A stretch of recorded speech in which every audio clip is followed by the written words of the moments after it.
Everyone. Sorry, I've been under the weather all week, actually. And of course, I'm starting to speak and I can feel this catch in my throat. Um, and plus, I've started to enjoy doing new moon related videos after the new moon happens. And I'm sorry if you can still hear the nasal kind of congestion. I did take a Claritin, and it's a mixture of allergies and a cold, and a Dayquil before I did this. So things have dried up, which is nice, but it's still a little clogged up. It's nice to be back doing this. I'm still thinking about all sorts of things as far as the YouTube channel is concerned, but let's focus on what this update is about, which is the astrological weather right now. It's September the 9th, evening here on the west coast of the United States. And we had a new moon in Virgo at 11:02 a.m. today. With the new moons, I'm going to always ask you to take note of what the 48 hours before the new moon felt like and what the energy after the new moon feels like. For me, fascinatingly, the 48 hours before the new moon, the more I get attuned to the cycle, the kind of being in the dark of the moon, the dead flat space, the tiredness, the fatigue, the inability to motivate to get things done, the wanting to rest, in my case, exaggerated by the fact that I was sick. So yesterday, for example, for the past couple of days, as my energy has returned, the worst of this was in the middle of the week, but as my energy started to return by the afternoons, I was just tired. Yesterday, for much of the day, I was asleep. And I had to kind of remind myself also as to where the lunar cycle was at, fascinatingly. And it is only, and I'm not saying this because I'm manufacturing it, it is only after the new moon today that there has been a rush of energy. And even rush of energy feels like a strange thing to say. A lot of the afternoon was still relatively quiet. And, I had my intention to do this new moon video after the new moon. Could have done it any time, but it's only now. Remember, with the new moon, there are people who say that it's only once the crescent of the moon that starts to get seen that it's the best time to do intentions. Whatever it is, by all means, if you know where Virgo sits in your chart, intend, ask, pray, intend. But also observe what comes to you over the next 48 hours or so. Even the day or two, even the day before a new moon or a day of the new moon, opportunities can make themselves available. But pay attention to the next 48 hours or so. Whatever this new moon inaugurates, remain active, of course, for about 4 weeks. But it's the first couple of weeks where there's a peak in acceleration. So, and then there's the full moon, and that full moon definitely colors the following 2 weeks. So just one step at a time and see how things go. But the first thing with any new moon, I would always say, pay attention to what the new moon itself actually feels like. And as new moons go, this is a relatively benign new moon. This is a relatively supportive new moon in terms of the general astrological weather. So there, watch what may come to you over the next 48 hours. Subtle, unmistakable, even over the course of the week that's coming up. The new moon, in some ways, is less interesting to me than the things that are happening around it or around these days. Anyone who's been watching my videos knows that I've been really asking you to pay attention to this September 11th date when Mars re-enters Aquarius. Mars went retrograde. Mars was in Aquarius. It went retrograde on June the 26th and went direct on August the 27th. Briefly, it went back into Capricorn. So let me just explain. Mars is traveling direct on June the 26th. It retrogrades in Aquarius, the sign it's been in, but then it goes back into Capricorn because it's going retrograde. And on August the 27th, it started to go direct again. And on September the 11th, it'll go back into Aquarius. The reason why, and there are a couple of videos out there that you can look at for greater information and detail, particularly related to the full moon lunar eclipse on July the 27th. The reason being that full moon lunar eclipse is the last eclipse in Aquarius. And I'm not going to go ahead and remind you of all the meaning of that eclipse here. Look at that video. And you know what? When I post this on Facebook officially and finally, I will put a link to that video so you can correlate what that eclipse of release, correlate specific time periods related to that eclipse of release. Mars being in that sign of Aquarius is really important. And the last astrological update video, I put the mantra slogan of should I get off the pot? And it's only going to become more important, more urgent, and compelling and inevitable that wherever it is that this eclipse of release has been functioning, here I said I would not give you the dates, but I'll give you the dates. June the 7th to August the 7th of 2017, and February the 15th to July the 27th of this year, 2018, the February 15th date, give or take a couple of weeks. You know, whatever that eclipse of release has been asking you to focus on, now, and the energies of should or get off the pot and see that activity through, whatever that means for you, has pretty much been active, I would say, since the beginning of September. You know, when a planet starts to move into the next sign, you don't have to wait till the planet is actually in that sign. The energy of the planet, the orb, you can start to feel the energetic shift before the planet actually enters. And I would argue that pretty much since the beginning of September, we've been feeling this. So whatever those activities are that are, or areas are that are related to that, those eclipses of release are going to become compellingly active between September the 11th and October the 15th, while Mars is in Aquarius. So please, by all means, pay attention to, and if you're feeling frustrated and compelled because certain things, because it's felt a little bit like you've been, as I've described before, sitting on top of a Ferris wheel that stopped, that energy should have changed or shifted for a lot of people by now. And if anything, the danger of any forward movement is it implies and leads to change. And you might actually miss some of the static energies that were at play for much of the summer. Once the energy of forward movement starts to come into play, and it is already, but it's only going to accelerate and increase starting in, you know, around now, it almost feels like everyone is in their chariot and everyone is starting to move. So part of the danger and the rush is, you know, chariots can collide, and you might sort of feel like you're getting hijacked by somebody else's desire to move in a certain direction, and you have your own direction you want to take. And, you know, so just pay attention to that. But I really, yes, there's the new moon in Virgo. I've already talked to you about the energy of the new moon. I want to remind you about Mars going back into Aquarius in a couple of days. And so the idea of that eclipse of release that happened on July the 27th, I've already put the dates here. I'm going to put the video. There's a video on my YouTube channel related to the July 27th lunar eclipse. Please feel free to take a look at that. And indeed, if you have the time, or over the next few days, take a look at all the eclipse-related videos, because the eclipses are increasingly active insofar as we should be able to start making more and more sense of them, especially as we head towards October the 11th. I'm going to come back to the eclipses in a second. But the Mars in Aquarius period, September the 11th to October the 15th, this theme of wherever it is that we're supposed to take some final actions and release what we're meant to release, whether it is a mental belief or a set of patterns or something physical, there's no question. The pressure is on to either should or get off the pot or take some action that allows you to release what needs to be released. So watch for that.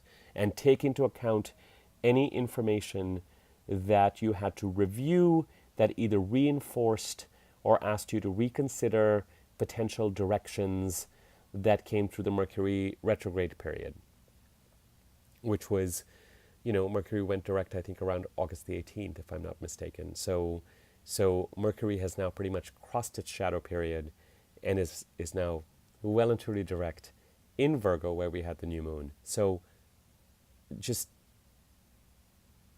we're ready to move forward, and we're ready to take some action on those things that have been waiting for those actions for a while. And some of it you may feel is you taking action, and some of it you will get pressure from outside. People will show up, and people who you've been thinking of impacting with these decisions will themselves show up and say, shit or get off the pot. Mark my words.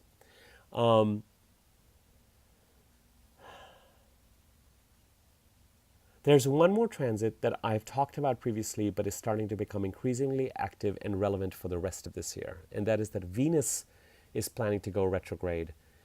Well, it is going retrograde. The plan is already in place. October the 5th to November the 16th. Again, it's so interesting, this November the 15th, 16th date and period in terms of another inflection point. But Venus, in the beginning of this month, entered, so when a planet goes retrograde, Venus is in Libra, it just moved into Scorpio, what is it, September the 9th? Or is it moving into Scorpio tomorrow? Irrespective, it's just about barely in Scorpio. And then on October the 15th, October the 5th, October the 5th, October the 5th, it's going to go retrograde in Scorpio. It's going to move back into Libra. And November the 15th, it's going to go direct in Libra. And in December, it's going to move back into Scorpio and be there for the remainder of the year. So the planet goes direct, it goes retrograde, it can sometimes go back to the sign that it was in, and then when it goes direct, it starts to move forward. So those degrees, the last few degrees of Libra and a fair amount of Scorpio, will get traveled by Venus 3 times, direct, retrograde, and then direct. Oh, my cat Isabella just came to say hi. Venus retrograde, I have to, people will often talk about love and relationships and all that kind of stuff. One astrologer who I really value described Venus as the planet of love, beauty, and art. I would strongly suggest that you look at Venus from a money perspective, monetary value. And when Venus goes retrograde, to be completely clear, when Venus goes retrograde, I find that the vast majority of people I talk to experience a certain amount of tightness. And the purpose of the tightness... Sorry, Isabella's talking to me. She's so sweet. The purpose of the tightness is to really ask you, what is it that you value? When the money is there, you will pay this bill and this and that happily. And the example I've been using is you'll pay for Netflix and you'll pay for Filmstruck and you'll pay for Hulu and you'll pay for...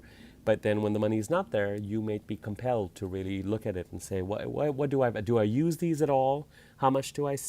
And what is it all about? What are my resources all about? What is it that I value? What are my values?